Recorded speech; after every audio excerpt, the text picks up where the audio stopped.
Okay, welcome everybody to, I believe, session 18 of Mahamudra for the People.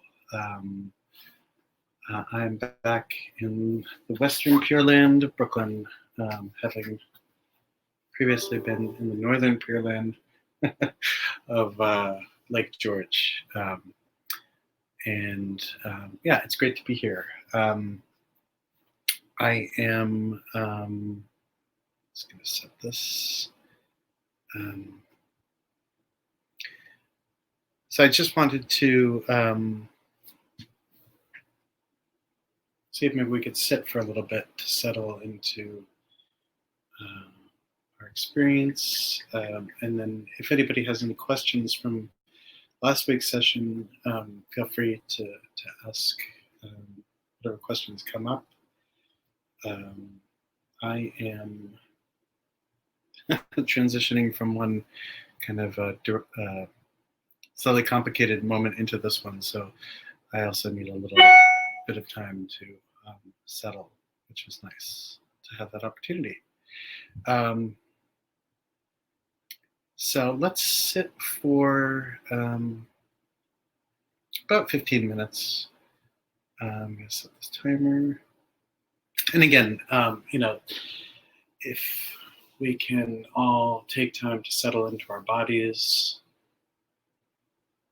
and sit so that we are comfortable and yet slightly alert. Typically, they say to keep your shoulders open, your chin down slightly. You can keep your gaze. Sometimes they say 8-finger widths in front of your nose, or if you want to stare directly into space, you can do that. And use whatever feels comfortable as the anchor for your meditation. So if you want to anchor your awareness in your breath, maintaining awareness of every inhalation and exhalation that happens, you can do that. If you want to focus on an object in your field of reference, you can do that. If you want to focus on a visualized object, like a image of Shakyamuni on the crown of your head, or a tigle right at your brow or your navel, you can do that. Or if you feel comfortable being able to use whatever arises within the display of mind as the object of meditation, you can do that. So please just rely on whatever feels most comfortable. And we'll sit together for 15 minutes.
All right.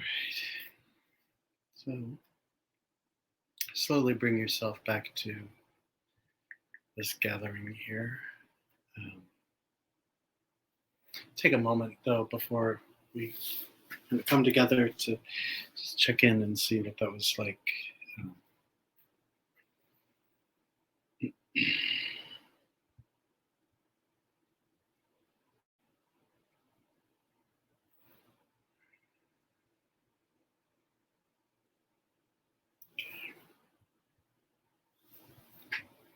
so there's one question. And so this question is from George. Listening to Laurie Anderson's songs from the Bardo, one song, Awakened One, is lyrically reminiscent of Lama Shabkar's Flight of the Garuda. Mention of pure mind, and Dharmadhatu especially, having no color, no shape, etc., was extraordinary. Could you please address, I guess, Dharmadhatu? Yeah, sure. Thank you, George. Yeah, I will. I will work Dharmadhatu into this. Because it's going to touch on, or it will be touched on by a different text we're going to look at today.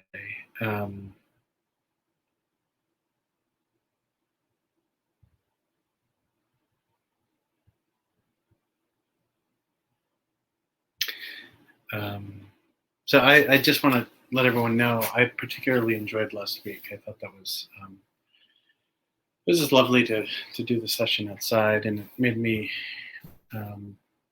begin to get excited about a potential Bhumi Sparsha Mahamudra retreat in person in the future when and if we're allowed to do these kinds of things. But I think it'd be pretty cool if we could do like a 5-day Mahamudra retreat, once or twice a year, and I would love to, be involved in that with you. So, and especially if we do it in a time of the year where we can practice outside, I think that's really powerful. So we can all kind of put our aspirational minds together to allow that to take fruit. Yeah, so I'll get into Dharmadhatu a little bit later in the session. I just wanted to check in though to see if anybody had any other questions from last week.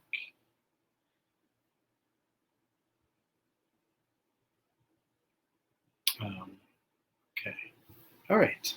So we're shifting gears slightly, I guess in a way that is related to last week's instruction, except now we're going to jump into, oh, okay. Lorena has a question. I'm gonna wait a little bit, unless you want to take some time, Lorena.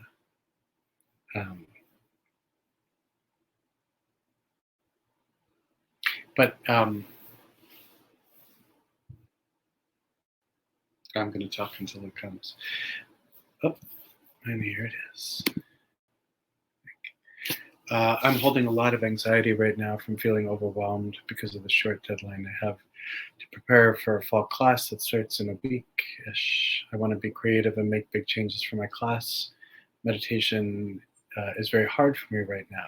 Jumping thoughts. Any advice? Yeah, so,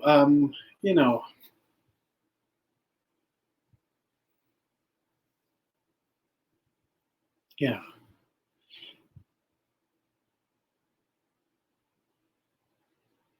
So in the moment, when we are going about our daily lives, which is moment after moment after moment, we'll find ourselves experiencing a lot of different things. And typically within the context of the instruction of Mahamudra, there's shamatha meditation, which is really, rooted in helping us to create the ground of an experience of quiescence, or natural arising stability, and equanimity, and having a friendly, um, accepting relationship to what arises, even when what arises may be difficult. If not difficult, then irritating, lots of different thoughts popping off. Um, and we look at, kind of very traditionally in the practice, at the mind when it's still and the mind when it's active. Right?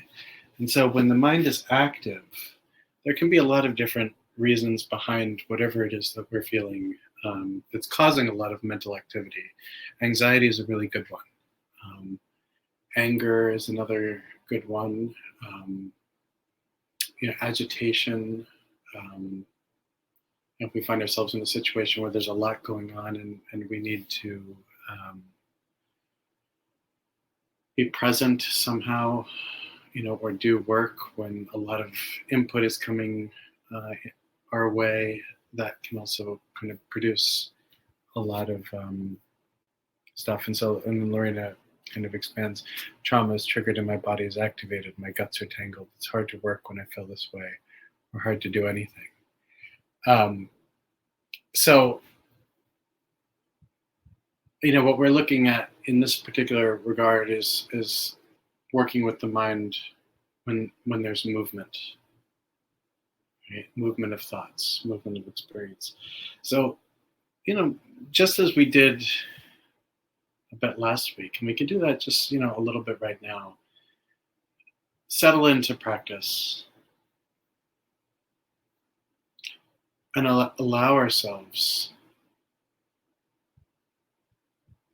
to just gently let what's coming up come up. Right? When we try and hold thought, experience, or mind activity or emotion down, right, it tends to just kind of pop up again, sometimes with a little bit more kind of forcefulness. So, in Mahamudra, what we want to be able to do is, and that's not a good phrase, we're not really trying to do anything in particular. We're trying to, learn how to come into relationship with what's actually coming up in a way that is gentle and open and kind and compassionate, by just being present. Right? And so I can give you a good example. For me, I was just on this, vacation with the family, and a person I know from work committed suicide while I was away, and I had to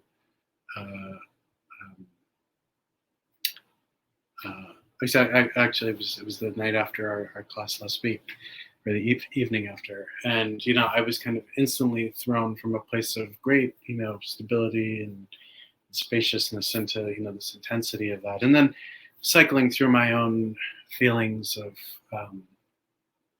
loss in relationship to this person who I was friends with and chaplain to, so I was very aware of a lot of his experiences.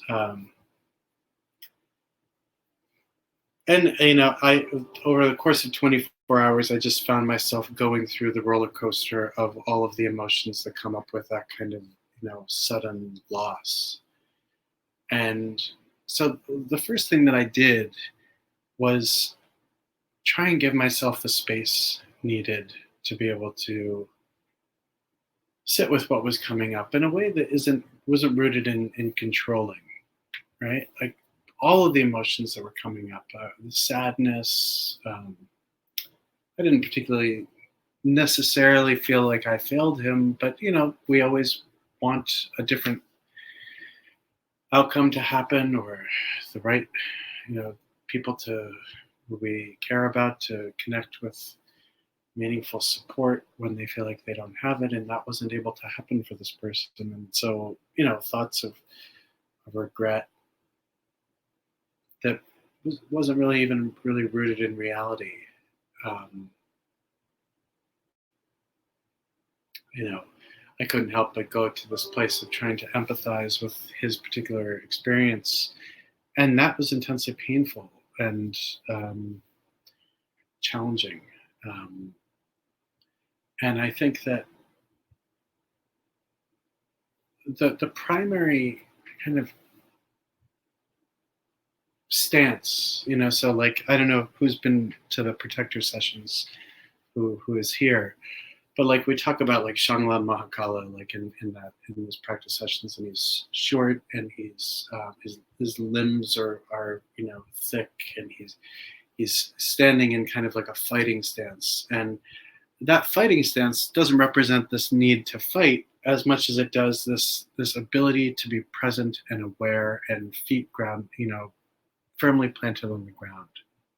Right? So when we practice Mahamudra, we want to be able to let our awareness be firmly planted in the present moment. And yet at the same time, gently hold what comes. And so what could come, could be an onslaught of anxiety, reactions to being triggered, especially, with respect to deadlines and that pressure. And Lorena, I get the sense that, as you said in your initial part of the question, you want to do something new, right? So there may be pressure you're putting on yourself or others are putting on you. And whether or not that's actually what's happening is the case or not isn't really so much the point. It's just that a lot is arising. And so how to hold that gently becomes part of the practice. And that really is done by learning how to just rest into this present moment and put down future expectation. The expectation that all of the work you're in the midst of has to even arise. Just let it go. And then any relationship to the past times when this kind of thing has felt challenging, or when we're up against a tight deadline, how we've reacted either well and risen to the occasion or not well and fallen apart, in relationship to that. And I mean, I've done both. I've had my plenty of, cases of falling apart in relationship to just, difficult situations, but putting that down, right? The past doesn't exist. It's done. The future doesn't exist because it hasn't even happened. And we often find ourselves in this moment forgetting how much we're so worried about what's coming next and what's already happened. Just letting ourselves truly rest. That sixth instruction, from Tilipa's Six Nails is to rest directly and freely in the moment. Now, Mahamudra is a practice, right? Which means that on the first attempt, or 10th attempt, or 15th attempt, it's not all necessarily going to click. And we could say, oh, I'm free of all disturbing emotion. However, over the course of 3 months or 4 months, it is possible to be able to actually see that there is a change in our relationship to gross thoughts. And when I say gross thoughts, I mean, thoughts that are, basic kind of agitated thought activity. That begins to settle over time. Right? When you are having physiological response, like your gut's feeling tangled, right, or your body activated, it could be tight, it could feel like it's vibrating, to just come back to breath, and begin to, again, get into that stance of loving space, spaciousness. Or we can also allow our body to relax in this moment.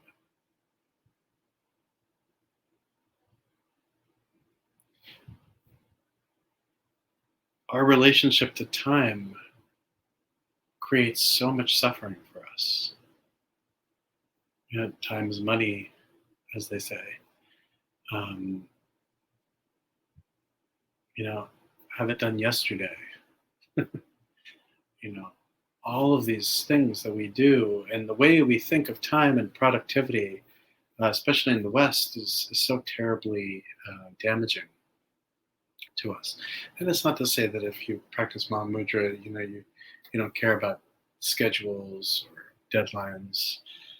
But when we begin to embrace this practice, it can be a very helpful practice in learning how to just gently let go from time to time of our patterns with respect to approaching deadlines or with respect to approaching situations that are difficult or challenging or painful.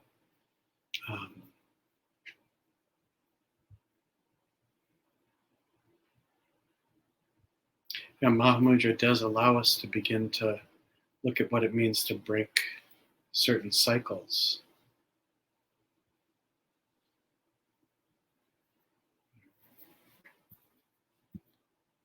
And in this instruction, that I'm going to share, we'll get into this a little bit. And so Payne asks, how do you relax without falling asleep? Getting rest helps. I'm still kind of coming off of the relaxation from vacation, so I feel very rested now. But typically on Fridays I'm exhausted. I'm up at 3:30 in the morning on Fridays, and so by the time we get to the end of this class, I will have been up already for 12 hours. So I'm usually a little zonked. Taking care of ourselves, there's I was reading a meditation instruction just for my own personal practice while away, and there's a very important point that when we feel agitated, in fact, I'm gonna get it because it's right here. I keep stacks and stacks and stacks and stacks of books around me all the time because I am a huge nerd. Actually, that's not the one. But if you just bear with me, thank you for being patient and kind. Here we are. So, Dr. Nita's Weapon of Light. And in this, there is a very nice instruction by Utokpa, who was the founder of the Utok Nintik, in which he says, well, just like a couple of sessions ago, we were looking at one of Shabkar's songs from Flight of the Garuda, where we looked at kind of, provoking emotion a little bit, provoking emotion around like jealousy, anger, fear, attachment, desire, right? And just kind of learning how to be able to kind of let these things arise and just naturally try and rest into the experience of these experiences, right? Different kinds of kleshas, and begin to experience the spaciousness within them. Now, Utokpa, in this very related question, goes into kind of, a little bit more intense emotions, like, really kind of cultivate anger and rage, very strong emotions. And so, you try and, in these practices, you try and cultivate them. And then if you find yourself like just over the top in terms of how reactive you are, to take a break from the meditation session, right? And that break can either be in the form of taking a walk, or it could be taking a nap. It's helpful to remember that when we look at meditation, we also need to be careful to not approach it as we approach every other kind of deadline or activity that we're engaged in here in at least the United States. Time is money, so it's like, this shit better work. I'm going to sit here and, I'm going to be a really productive meditator and I'm going to get fucking enlightened. It's not like that, right? I'm going to sit and I'm going to sit for hours, and I'm really going to milk this situation. No, Mahamudra in particular is about resting into pure being, right? Resting into an experience of everything that's arising in a way that is blended with the natural spaciousness of mind. And sometimes when we're tired, we just need to curl up and lay down on our meditation cushion. At other times, we need to just get up and take a walk. We need to learn how to care for ourselves as meditators, because it's not about sitting down and doing this practice. It's about sitting down in that last instruction of just resting into the spaciousness of mind. And when we're exhausted, that's hard. And so we can play a little bit with, pushing at the boundaries of exhaustion. But we should also learn to be very loving with respect to ourselves and our practice. And when we need a break, we take a break. There's no one's keeping a scorecard. It's like, oh man, you only sat for that many minutes. Oh, you only had that. Oh, you're going to be taking a nap now. We do that all the time anyway, right? So, and we're trying to put that part of our consciousness down. We just set it down so that we can rest into the experience of the moment. So, taking care of ourselves to take a nap is really important.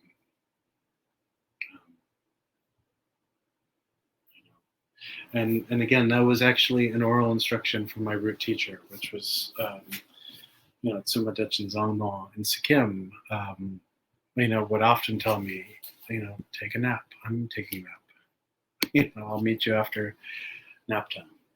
And then, we would either sit together, or she would teach, or, we would do whatever together.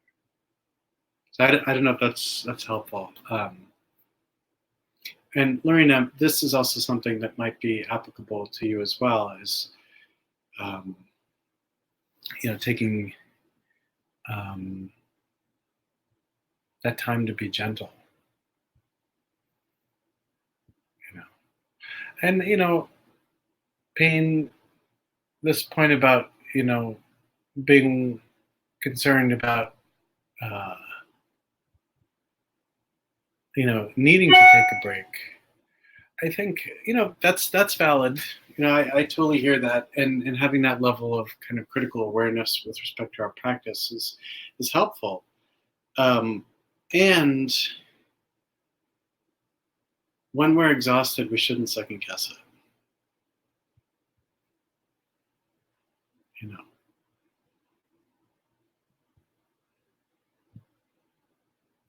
The Mahamudra is a really gentle, intuitive practice that requires us to be able to rest into ease.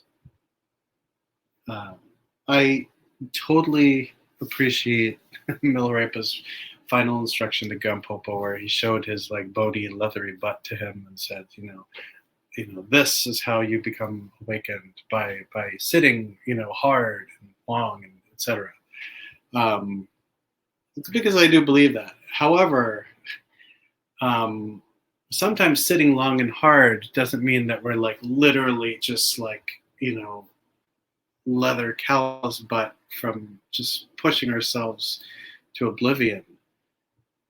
Sometimes sitting hard is vacillating between sitting in a focused way, relaxing our body, sitting in a focused way and relaxing our body.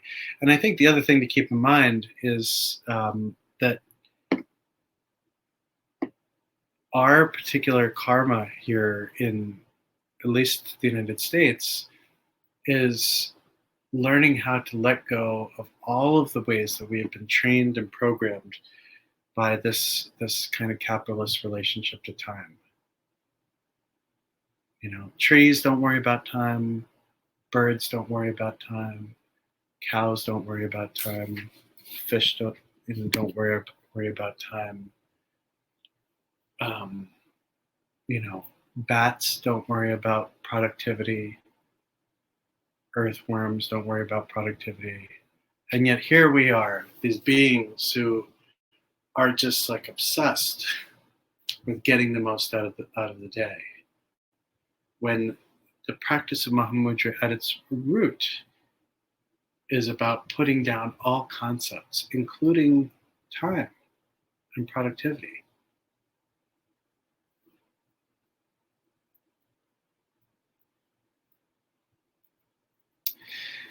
So Derek asks, I can have a hard time, or states, I can have a hard time finding the line between exploring and looking for where a strong feeling comes from in order to just make it go away, and actually accepting the feeling and truly looking to see where it comes from and where it goes.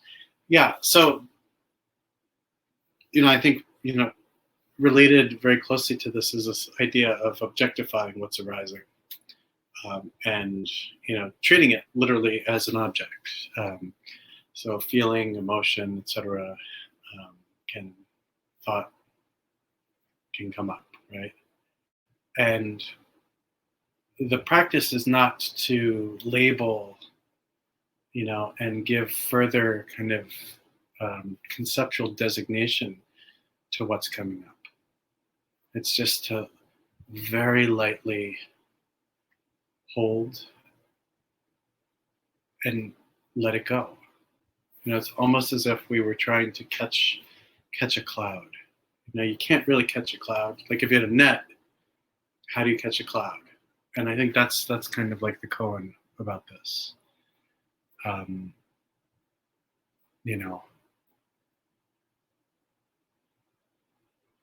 Learning how to be able to let things arise in a way where we are not objectifying them, or we are not creating a self-other relationship, but just letting what happens happen, and then not holding it any further. And this could be a little hard, I'll also say, and Lorena, that is, a nice point about decolonizing ourselves. And it's also about de-psychoanalyzing ourselves as well, in the sense that, anger comes up and we're like, oh, like, I'm prone to anger, etc. This is my kind of personality, blah, blah, blah, blah, blah, blah. Like, just put it down. Like, this doesn't have anything to do with that. Just let what happens happen. It's almost like going, like, I don't know. Again, my father's an artist, so I've had a lot of exposure to art. Like walking into like a big conceptual art installation where maybe TVs are on, right? And just these images are coming and going, popping up. And just letting them pop up. And just being present with everything that's popping up. And allowing the whole thing to just play out.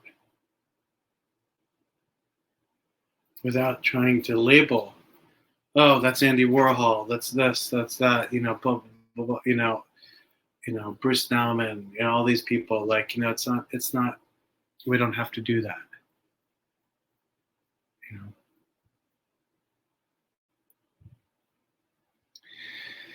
Well, take care, Lorena. So I'm going to move into this next song because it's it's a little, this is like one from the vault.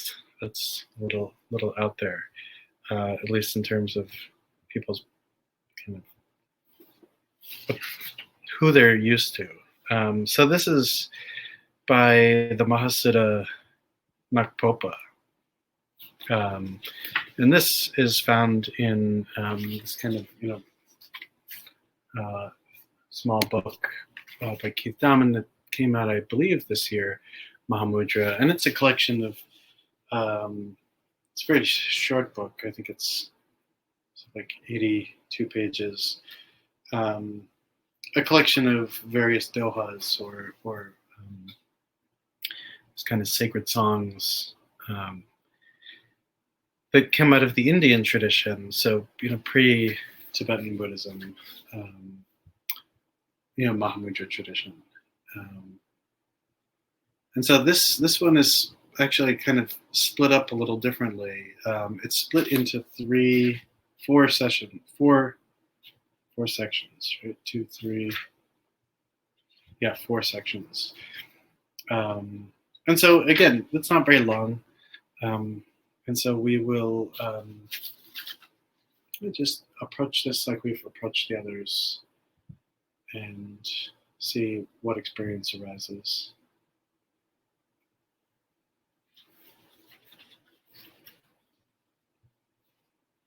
I thought, I would love to do that with Keith Daman Payne. Do a session with him. I think he's incredible. I know a lot of people don't like him, but I really like him. So take some time to rest into this moment. So this is Nakpopa's Doha Kosha.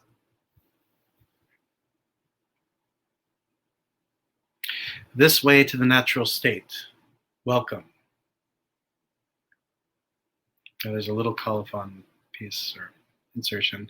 This text has two parts. First, on the cessation of extreme beliefs of view, meditation, action, and result. And second, on unfathomable, unrestricted suchness.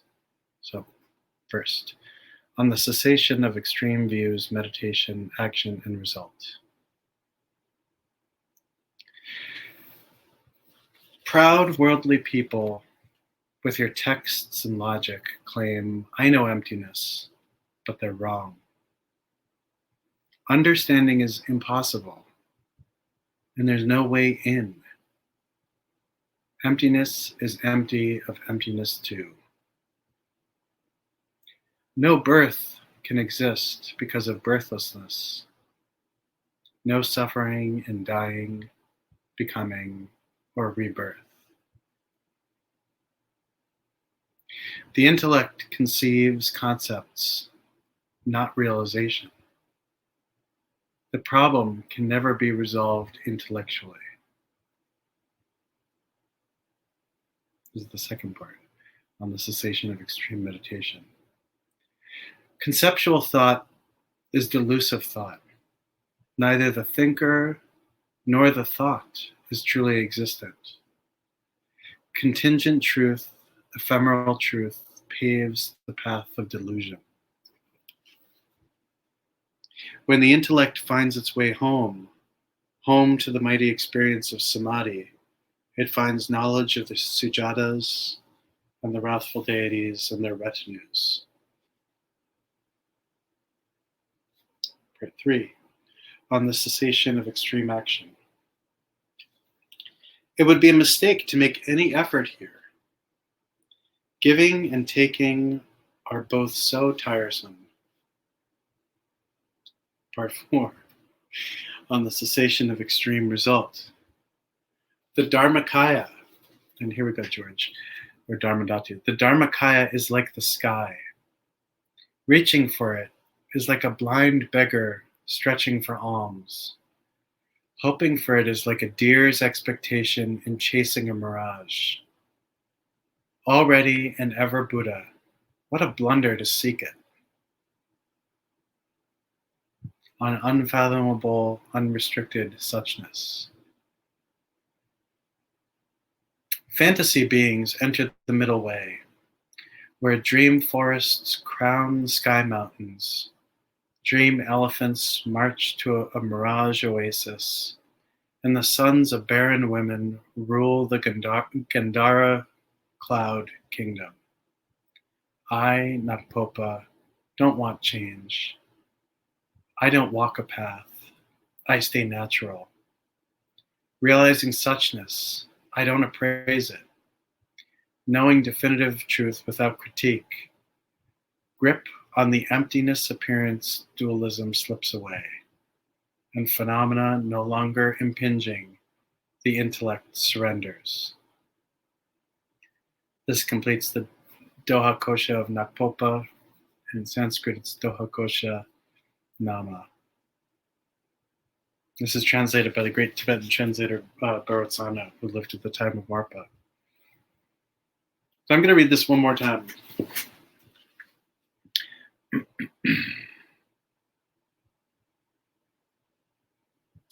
This way to the natural state. Welcome. Proud worldly people with your texts and logic claim, I know emptiness, but they're wrong. Understanding is impossible. There's no way in. Emptiness is empty of emptiness too. No birth can exist because of birthlessness.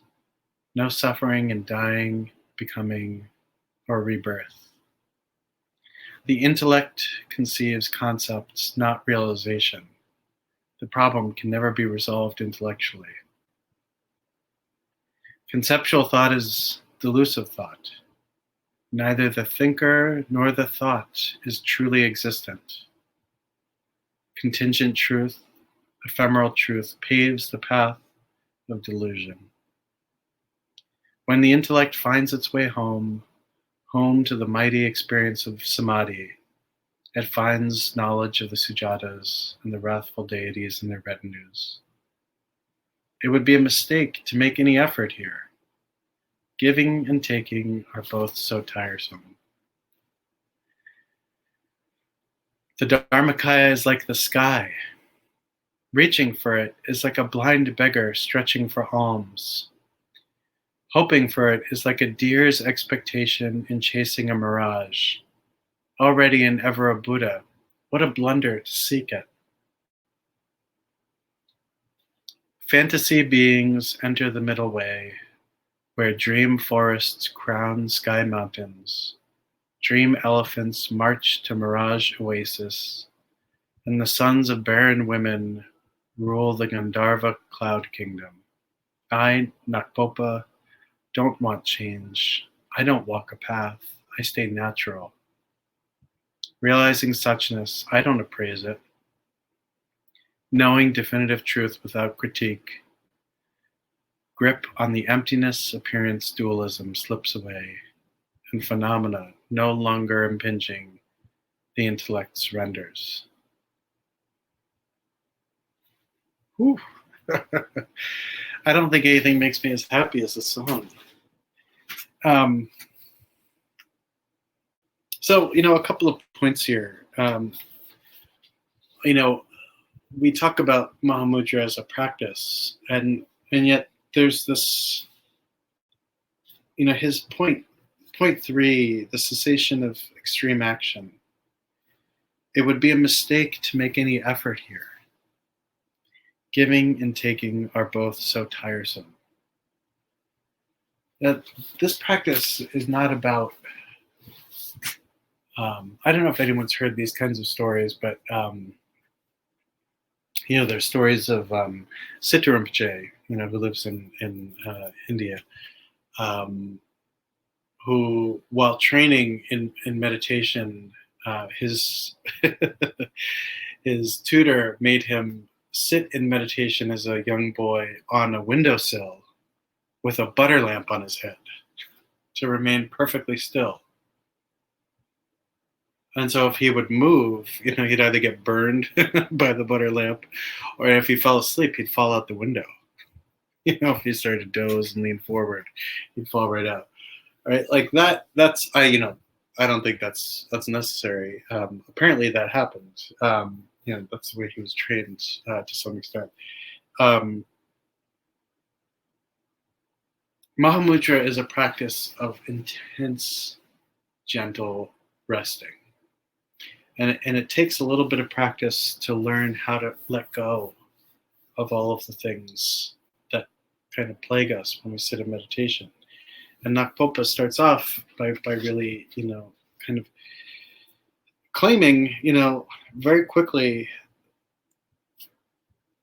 proud worldly people with your texts and logic claim, I know emptiness, but they're wrong. This is not something we can know through logic.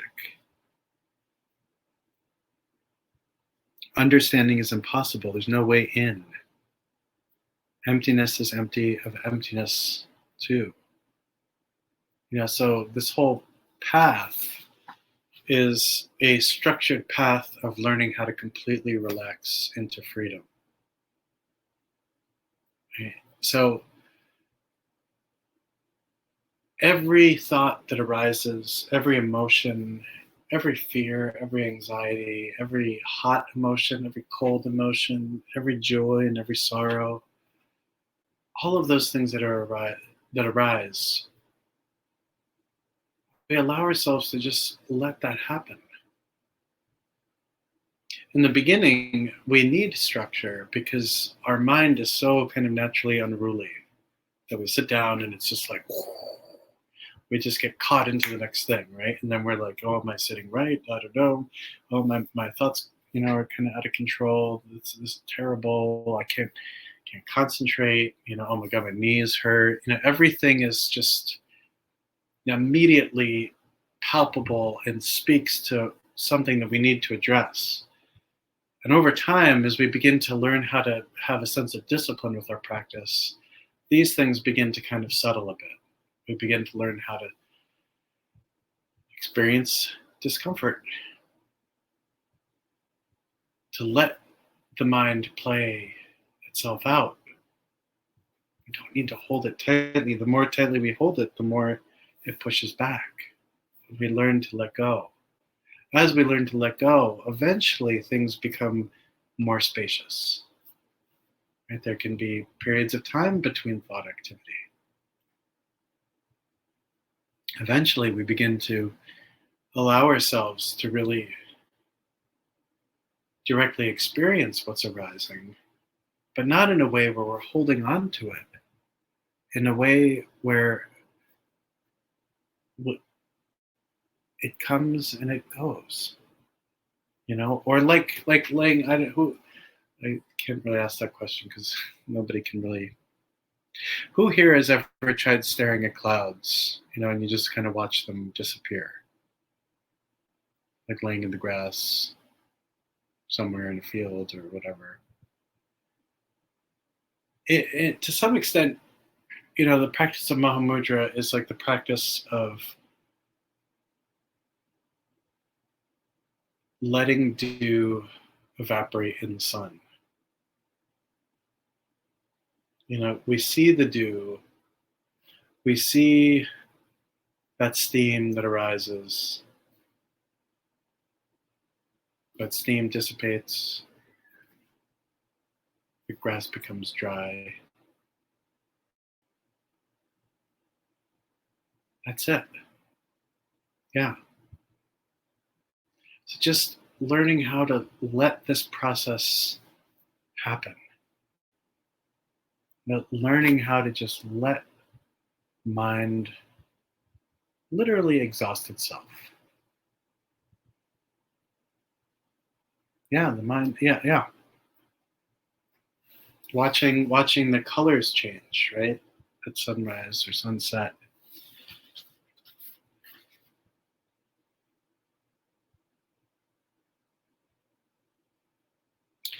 There's this one line: the intellect conceives concepts, not realization. So, like, he's basically saying, like, look, man, like, the intellect is going to just bring you conceptual meditation, no matter what. So that's not a reliable source. Just put it down. That won't work. That won't work. And the problem can never be resolved intellectually. It just can't. Conceptual thought is delusive thought. Neither the thinker nor the thought is truly existent. And this is where, this problem of labeling thoughts, makes our practice more difficult than it needs to be. We don't need to label joy, sadness, love, pain, fear, anxiety. As these things arise, we allow ourselves to just let them happen with direct presence. And just naturally let what happens next happen. We don't need to court something to say, hey, I need this kind of experience. I don't need that kind of experience. At the very end, I love this too. I, Nakpopa, don't want change. I just, I don't want change. I want what's happening. I don't even want it. It's like the only word is happening. Happening. I don't walk a path.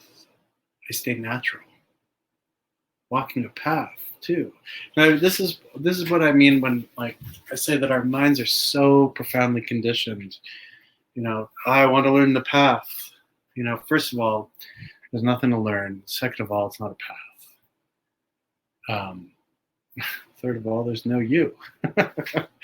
But I need to learn all about Mahamudra. There's nothing to learn. I stay natural. I just let everything happen. Realizing suchness, I don't appraise it. So when the experience of mind as it is, which is no different than dharmata or dharmakaya, arises, Nakpopa is saying, he doesn't get into that. He doesn't appraise it. He just not oh wow, this is amazing. It's just resting into experience. Knowing definitive truth without critique. So without getting into, is this exactly what Nagarjuna experienced? Chandrakirti? We don't have to get, this is where, learning how to have faith in our own experience is important. And not, get into this place of being too afraid of experience arising. So Laurel writes, Mahamudra feels a lot like unlearning to me. Unlearning all these artifices I didn't have as a child. Just that innate intuition. Yeah, it's funny. It's a very hard, it's a very beautiful thing, Mahamudra. I think there's very few things that are as beautiful. And it's very complicated because in all of our sophistication these days, in particular, it's very hard to talk about. My root teacher told me at one point, when you're looking for a teacher, look for a teacher who's like a child, in this same way, in this lacking all this conceptual seriousness of just, I'm brilliant and I can explain all this stuff. Somebody who's look at how blue that thing is. Wow. It's just somebody who's enraptured in direct experience. And I was actually once sharing that instruction to somebody, and they found the advice of looking for a teacher who's like a child to be very troubling because, you know, they interpreted the childlike teacher to be kind of almost like some kind of like psychological defect, that they're infantile. And that's not what we're talking about. It is so hard sometimes to break out of our very like intensely constructed um, systems of learning and judging and discerning. And I think one of the best like reflections of this is in the story of Milarepa, where he's out meditating and living on his like stinging nettle soup, and basically like becoming like waifishly thin and naked, his kind of clothes fall apart. And so his sister brings this cloth for him to like make an outfit with. And so he does, and he makes basically like a bodysuit with like a sheath for the arms, and sheaths for the legs, and a sheath for the torso, and a sheath for his penis. And like socks, kind of, like for all the limbs of Milarepa. And his sister's like, "You're crazy, man. You look insane." And it must have looked insane. I mean, and it made it into his biography. But he's not thinking about like, oh, how's this gonna look? He's like, I need to cover myself so that I'm warm. So like, and it's fascinating because we like, what does it mean? So like, one of the kind of descriptors of a mind, that's becoming more loosened up by the practice of Mahamudra is this experience of just simplicity. And the simplicity is just, basically like a acceptance, basic acceptance of everything that's happening. Right? I remember this one time, Putting Rinpoche, this is going to sound like a crazy story, but was staying with my teacher's family, and Putting Rinpoche, another teacher, came, and then the king of Sikkim came, and everybody was found him a little like boorish, so we were hiding, so we didn't have to talk to him. And Putting Rinpoche was sitting, and there was like the TV was on, and he was just like flicking the TV. He's in his 90s. He kind of doesn't really know what's going on. And there's like a beauty pageant on TV, and then he picks up a National Geographic magazine, and it's upside down, and he's just looking at it. And he's like totally content. It's like some beauty pageant on TV, an upside down National Geographic that he clearly doesn't understand. But all of the appearance is just okay. And I think that that is something that is very hard for us. We like, we're so serious all the time. Everything is just like serious. And then B, everything has to be defined.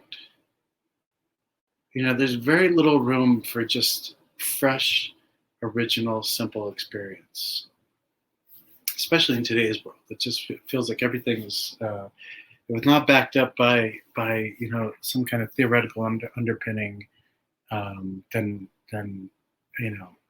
it's a waste of time. And Mahamudra is the other way around. If it's wrapped up in a theoretical underpinning, it's actually really unreliable. It might sit squarely on the ground and be stable in that way, but that's just about the only way that it is. And Mahamudra is about, but when they say like Mahamudra, like the great seal, right, or the great like mudra, like the great symbol. It's like the symbol that like pervades space and time and being. Mahamudra pervades space and time and being. It's not defined by all of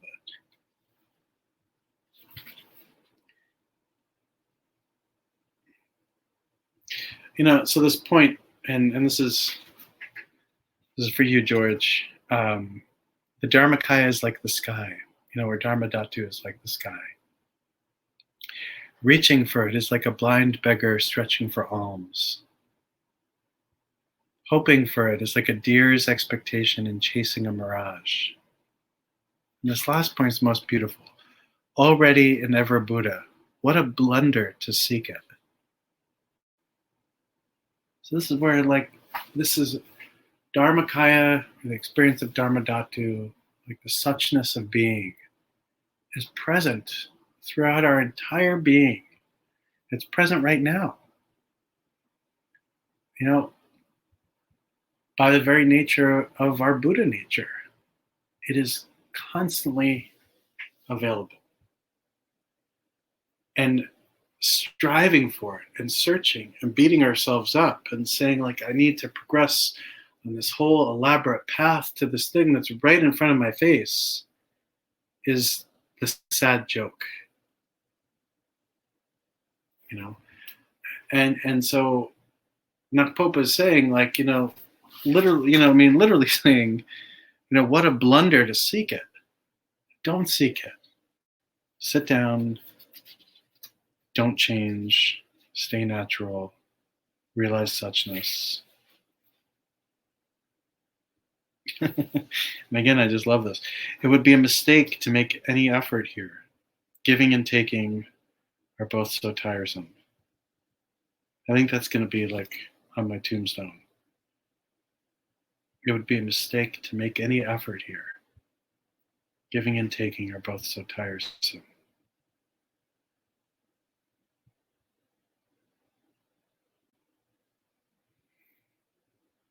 So, what Nakpopa is really pointing out is the importance of learning how to stay fresh and to not be intense about, conceptual mind, and to not worry about what shows up, because everything's going to show up.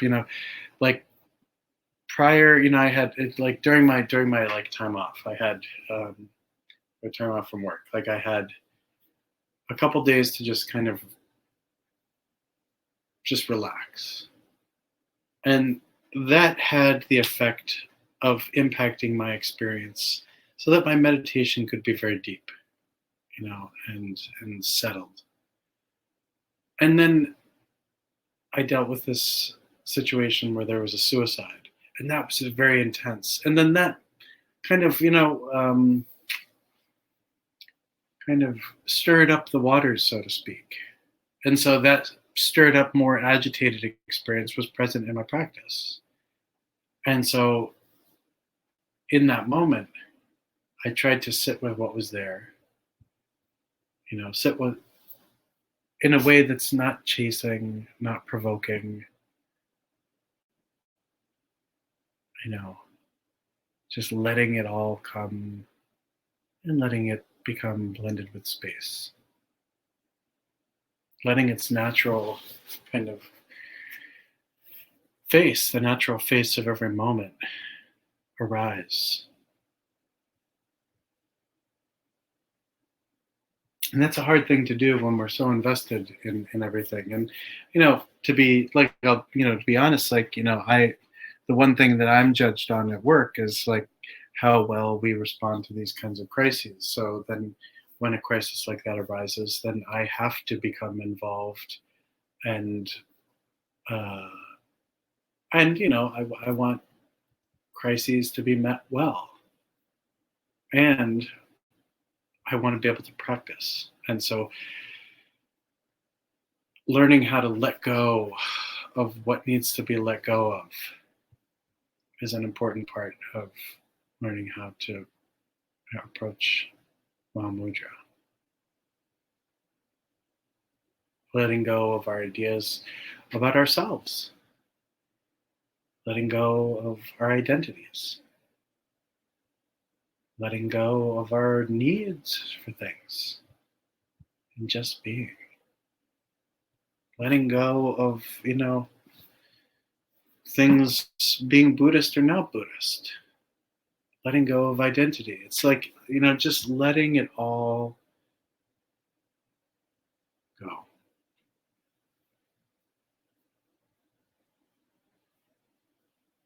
There's in one of Milarepa's songs, he talks about being a yogi of space.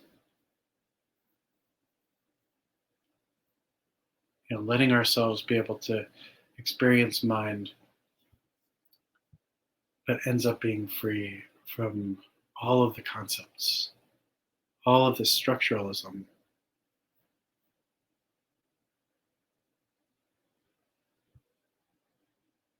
And I think it's interesting because, we talk about all the different ways that we can alleviate suffering. In some ways involve structure. We can alleviate suffering through creating systems that are more kind and compassionate. And we can also let go of concept. And it's kind of like different strokes for different folks, kind of situation. But I think on a whole, letting go of the conceptual framework doesn't mean that we let go of the world, doesn't mean that we let go of compassion, doesn't mean that we let go of ethics. But what we do let go of is a lot of the neurosis that we experience that causes our suffering in whatever work we're doing. And that's where, we can say Mahamudra has a practical application that's very beneficial to us in the modern era. I think for me, Nakpopa is somebody who I personally feel inspired to strive towards, but I know others feel like they might want to be inspired by Nakpopa and continue with whatever work with structural stuff that they're doing. And that's, it's fine. We're all who we are, and that's all great. So I want to see if anybody has any questions. We've got about 8 minutes left. I don't know if anything I said made sense.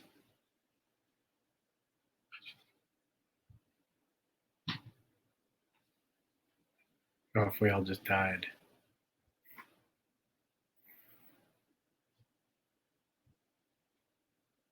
Okay.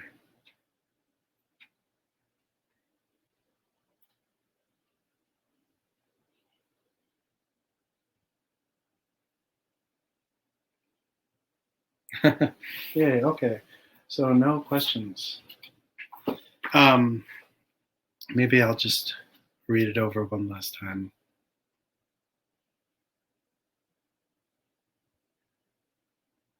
Oh yeah. Here, I'm going to write it down. N-A-K.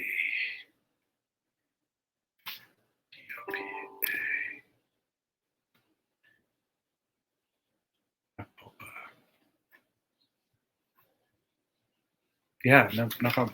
So Laura writes, I struggle to let things go, just to relax. When someone is directly demanding things of me. Yeah, I mean, I feel that way too. And, it's, the benefit is in developing a bit of a continuity of practice. In the beginning, when there are demands made of us, it's uncomfortable. It's very uncomfortable, especially if it's like a high pressure situation. And high pressure could be anything, right? It could be, get me numbers about something, or it doesn't always have to be life or death stuff. And the more we practice this practice of letting things come and go, right? Letting mind be natural, we begin to habituate ourselves to its nature, which initially can be when we first experience mind, it's fast, it's somewhat chaotic, but that's generally because that's actually not really the essence of mind. That's kind of this outer, for lack of a better term, outer mind that is more reactive. Part of us that's just reacting to everything that's happening. We're tired, and then we're like, "Oh man, I'm irritated. I'm tired. Why'd that thing wake me up last night? Why'd I have to get up so early? All the reasons why you might be experiencing exhaustion, right? As opposed to just letting exhaustion rise, experiencing exhaustion. Exhaustion will turn into the next thing, maybe sleepiness, feeling that, and just letting the whole thing play without having to adjust, without having to tweak, without having to force the situation. So the greatest relaxation is when we're able to just let everything go. And in the beginning, it can feel uncomfortable to just let everything go because we're not used to it. There was one point where I was driving somewhere for work, and I was driving, and all of a sudden I realized how tense my body was. And I'm like driving, I was like, let my hands go, like just let go, and my whole body, all the muscles, and I was just like, I was just so tense. And then just letting my body relax felt like, I just like let go of all this stress. And it's very similar to the experience, with mind, when we're just like, in that rut, and it's like, maybe without even knowing it, we're laser focused on things that have already happened. They're not real anymore, or haven't happened, and might never happen. When we begin to let go of that stuff, we begin to kind of recognize, wow, like I haven't been able to be available in the moment because I'm so wrapped up with this or that, that kind of stuff. So, I hope that there was some benefit from this rambly presentation. Yeah, and I, dedicate any merit from this session to the complete elimination of suffering for all beings. I pray that all of you who are here today can have a Mahamudra practice that is equivalent to, if not greater than, Nakpopa. May you all experience release into the vastness of Dharmakaya in this moment and all moments to come. Thank you. Thank you all very much. See you next week.